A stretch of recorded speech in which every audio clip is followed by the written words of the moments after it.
Two new cases crop up on Muskoka's southern border. Get tested from the convenience of your car. And the district's CAO prepares to move on in his career. All that and more coming up right now. Welcome to Cogeco News for June 22nd. I'm James Bowler with what's happening in your community.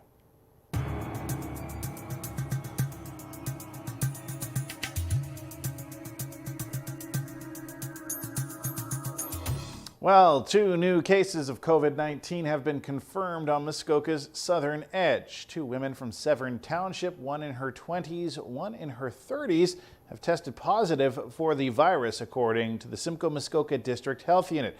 Both were infected through close contact with someone who also had COVID-19.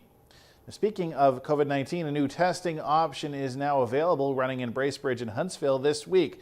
Muskoka Paramedic Services is partnering with Muskoka's family health teams to offer drive-through testing, a popular option that has been offered in bigger communities around Ontario. The concept is quite simple. You drive up to the assessment area without needing an appointment and get tested within minutes. I decided to drive to Bracebridge today to try it out myself. Today we have a drive-through testing center for COVID-19 at the Bracebridge Sportsplex. No appointment necessary. Come on in, drive up and drive through and get your COVID swab. When you drive up to the tent, there will be somebody to take your information, your name, date of birth, health card number, etc. And then from that process, that step, you'll move up to where you will have the swab done under the far tent there. Okay. And the whole process takes about 5 minutes, 5 to 7 minutes. And it's very quick. Centimeters, just no sudden movements. I'll be in there about maybe 5 to 10 seconds. Okay. All right, so just head back there. Just no sudden movements.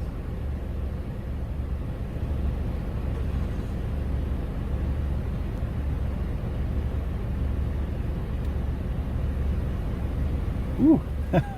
All right. That's good. There's definitely some eye watering. All good. We've been involved with many community partners over at the assessment centers that are in Bracebridge and Huntsville, and we noticed an increase in volume of people coming in. And especially with the announcement of the Premier last week or the week before, the days all blend together, about having require a test before you go see a loved one in a long-term care home. So we thought, well, to make it easier and to make it flow a little quicker, let's open for a week blast, a drive-through, so that people can stay right in their vehicles and we'll test them and they don't even have to get out. So the Bracebridge Drive-Through Center will be open tomorrow and Wednesday from 10 a.m. until 5 p.m. Then it will be running in Huntsville from Thursday until Sunday with the same hours. Testing will be shut down at each of these sites from noon until 12:30 every day. Now, this is just a temporary blitz being offered, but the drive-through testing option may continue depending on how well it's used. We will keep you updated on the status of that. Now, the District of Muskoka is losing its longtime CAO. Michael Dubin is hanging up his district hat. According to the district chair, John Klink, the CAO has decided to move on to another career opportunity after nearly a decade working as Muskoka's district administrative head. His last official day will be September 2nd before he moves on to become CAO of Oxford County. District Chair John Klink says he thanks Dubin for his service to the community and dedication to the district. Dubin says it was a difficult decision and he'll miss his time in Muskoka. And more evidence of recent tornado activity in Muskoka is coming forward. Northern Tornadoes Project, a research group from Western University, says evidence shows 3 tornadoes hit 2 weeks ago on June 10th, when major damage was reported across the district. The group identified the tornadoes hit in Baysville, Mary Lake and Huntsville, and Bracebridge. Environment Canada originally referred to a damaging storm that hit the covered bridge area as a microburst, but many residents in that area were sure a tornado had torn through. Your TV will be following up with the Northern Tornadoes Project tomorrow for more details on these twisters. And now we're going to take our first break, but stay tuned. We'll have lots more coming up after this.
Welcome back. MP Scott Aitchison says he's not impressed with Liberal responses after having the opportunity to ask questions in the House last week. He spoke about his frustration on Friday's edition of the Riding Report.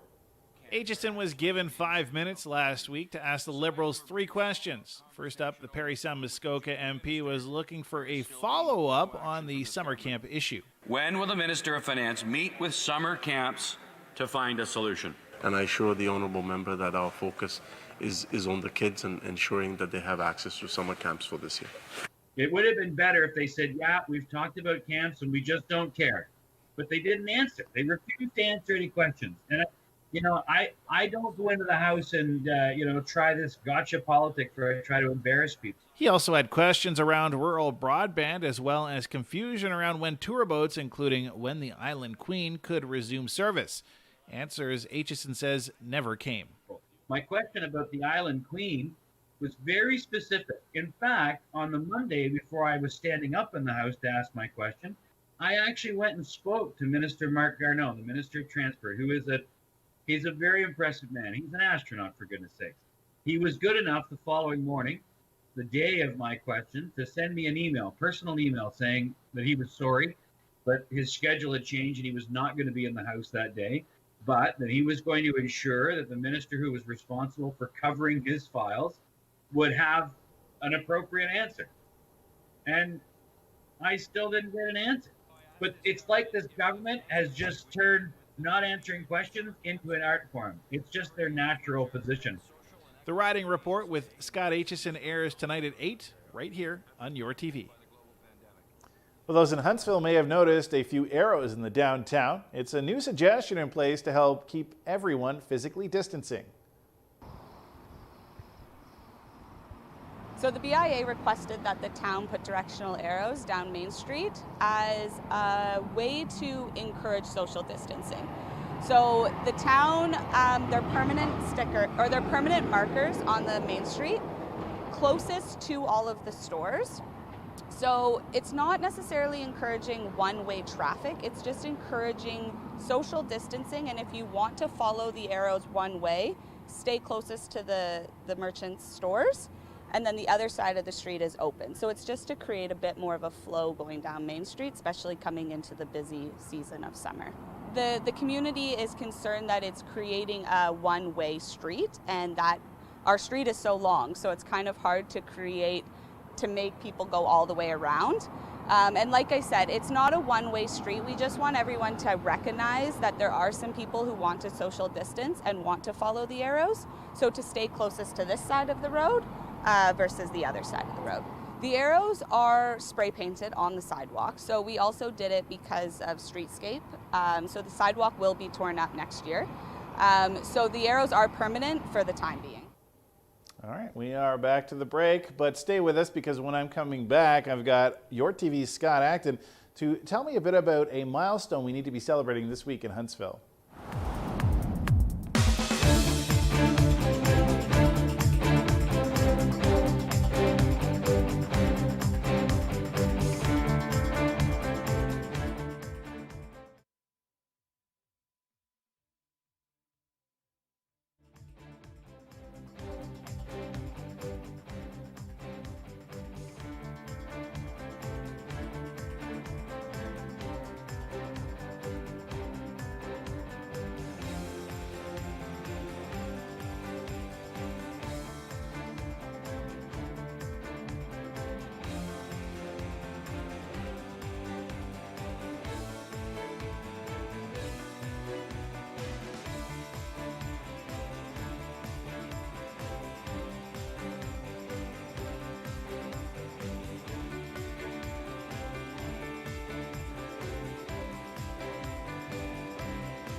Welcome back, and joining me in studio today is my boss, Scott Acton. Scott, appreciate you taking the time. I know it's not too hard since you're just down the hall. That's right. Thanks for having me on, James. No problem. So we're going to be talking about the 10th anniversary of the G8 summit, which happened here 10 years ago. It really is hard to believe that 10 years have passed since really the world's lens, if you will, was on Huntsville and Muskoka. Pretty amazing. And so you were lucky enough to cover this as a reporter and also kind of directing other reporters to cover it as well. So I want to delve into your brain a bit and just kind of see what is it like covering an event like that? Well, it was interesting because, certainly to be out at Deerhurst where the summit was taking place, you had to pre-register and be screened and everything like that. But what we have found really early on was that was not the place to be because you're basically sequestered in a room for hours and hours and hours and you wait for the press conference. So we went the other route of doing a daily newscast from here, profiling the local activities in the community, the impacts and what was happening on a day-to-day basis. In addition to that, we partnered with Rogers TV out of Toronto. They were, of course, preparing for the G20, which was happening a few days after the 8. So they were doing, a 6-hour live broadcast every day. So we were carrying that, great panel discussions, more about policy of the G8 and the inner workings that way.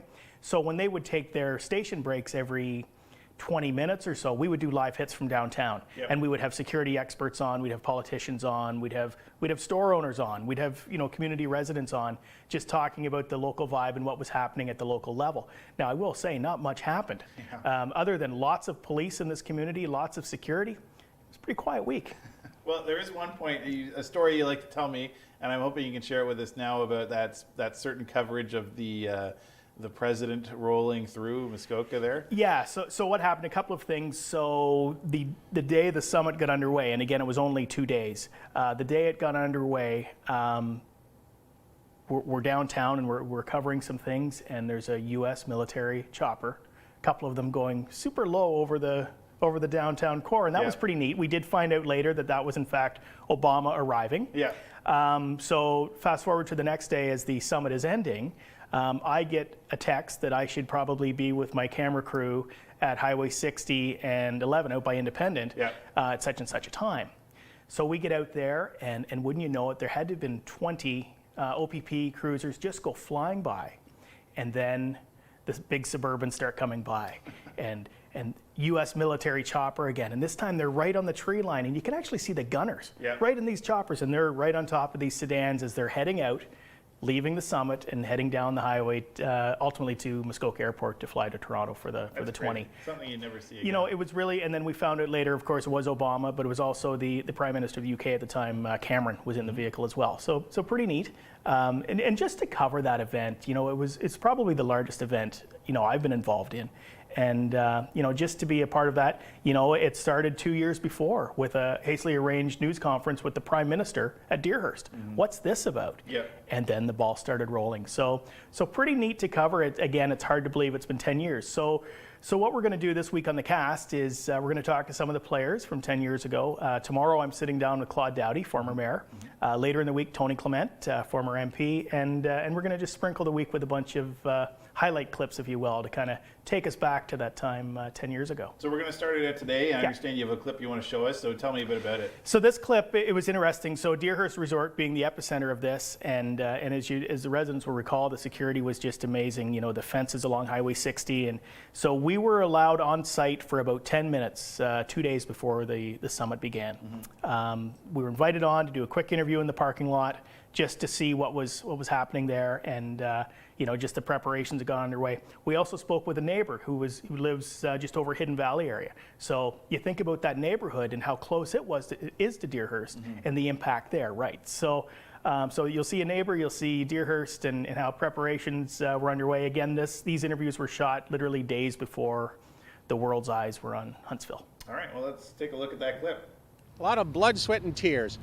And emotionally, a lot of, how do you best represent the property? How do we put forth that, yes, we can host an event like this here?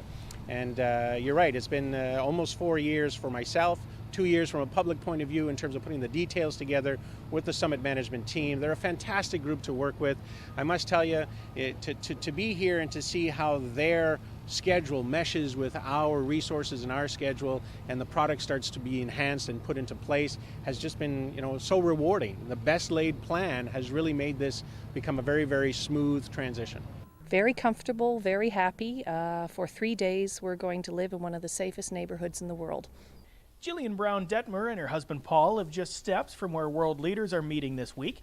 She says although there have been some disruption to daily routine and certainly more air traffic overhead,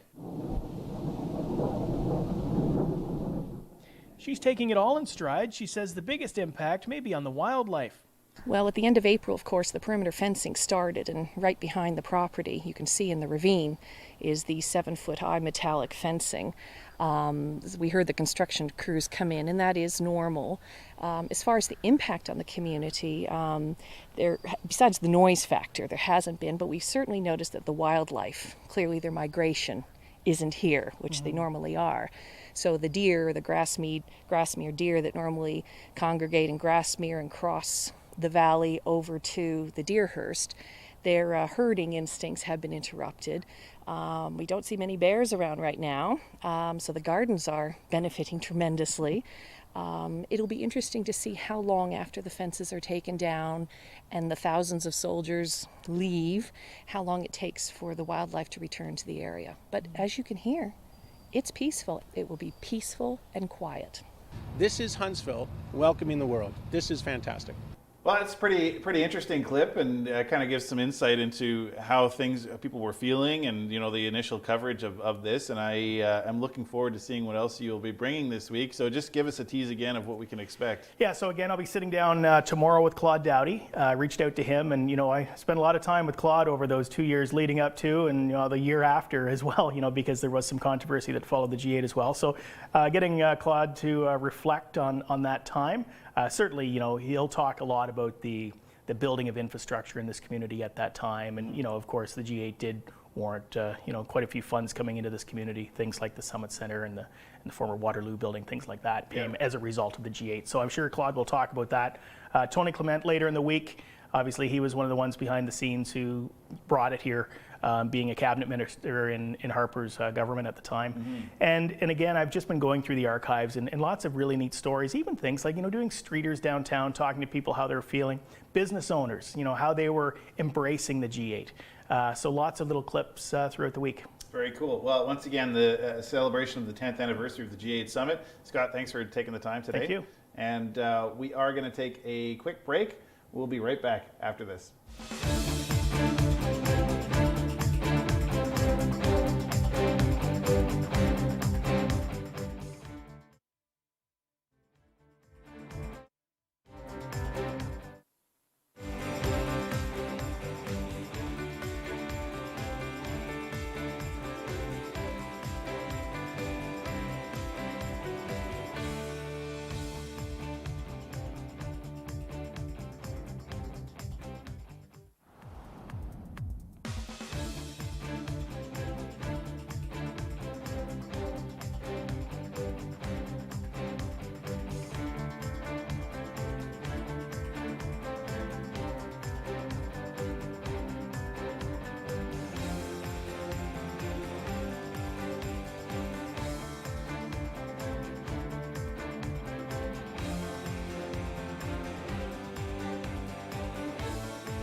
me now from his office, I believe in BC, is JP Teskey from Outset Media. JP, is that right? You're set up in BC right now? I'm actually sitting in Toronto. You're sitting in Toronto, okay. Up in Muskoka. I'm at my home office in Toronto these days, given the current environment. Fantastic. Well, I'm glad you're a little closer to home for us. I wanted to talk about this new board game that you guys are rolling out, which is kind of cool, based on Monopoly. Yes. But I'm going to let you tell me about so this is selecting 2 communities in Muskoka. So tell me a bit about these board games and how you came up with this concept. Sure. So Huntsville-Opoly and Bracebridge-Opoly are brand new for us this year. And as you say, it's just like Monopoly, but instead of locations like Park Place Boardwalk, we've got streets, businesses, parks. In the case of the Muskoka locations, we highlight lakes even, local businesses, as I say, festivals, and it celebrates all things, in this case, Huntsville and Bracebridge. So why land on places like Bracebridge and Huntsville? What's the I guess the driving factor behind your company choosing these communities? Well, part of it is I grew up in Huntsville, going to my family's cottage from the time of 3, up until right now. And I absolutely love Huntsville and Bracebridge and the whole Muskoka region. And also, Walmart approached us just over a year ago asking if we could do board games celebrating communities across Canada. And they gave us a list of about 50 different locations. And we had great success with places like Toronto, Montreal, Vancouver. But where we did especially well were smaller communities who seemed to really embrace it. In fact, last year, our bestseller was Sarnia-Opoly. So this year, in speaking with my Walmart people, decided to add Huntsville, Bracebridge, and other points. We're up to over 100 different communities across Canada now. So tell me about the game itself. Obviously, it is based on Monopoly. Are we going to see a lot of the similar aspects of Monopoly? Absolutely. It plays just like Monopoly. We've got, in the case of, say, a Huntsville, we've got typical streets that you would know, like Haynes Road, Burnell Road, all that. But we also feature local businesses, local parks, the lakes. So it makes it really kind of unique and a little bit different. Very cool. All right. Well, JP, we're looking forward to playing this game ourselves. And I wanted to ask you too. So this is available through Walmart, but I noticed it's available online as well. So people who maybe are from Muskoka living in other parts of Canada, they can order this game online, right? Yeah, at walmart.ca. And that will be available to ship in the next week or so online. Fantastic. But right now, it is just this week available in store. Great. So again, if anybody is living in another part of Canada and they're from Huntsville like yourself, they've moved away, but they want to take a little trip down memory lane, literally, they can jump on Huntsville-Opoly or even Bracebridge-Opoly as well and play the game. Absolutely. All right. It's good fun. JP, thank you so much for taking the time today. Thank you for coming up with this fantastic idea, and we look forward to chatting with you more. Maybe there'll be some more Muskoka-esque ideas coming out of your company at some point in the future. Absolutely. Thanks so much, guys. Take care. All right. Thank you. We are going to take a quick break. We'll be right back after this.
Welcome back. Here's a really quick recap of what made headlines today. 2 new cases in Muskoka's most southern point. COVID drive-through testing now available, and Michael Dubin, Muskoka's CAO, is stepping down.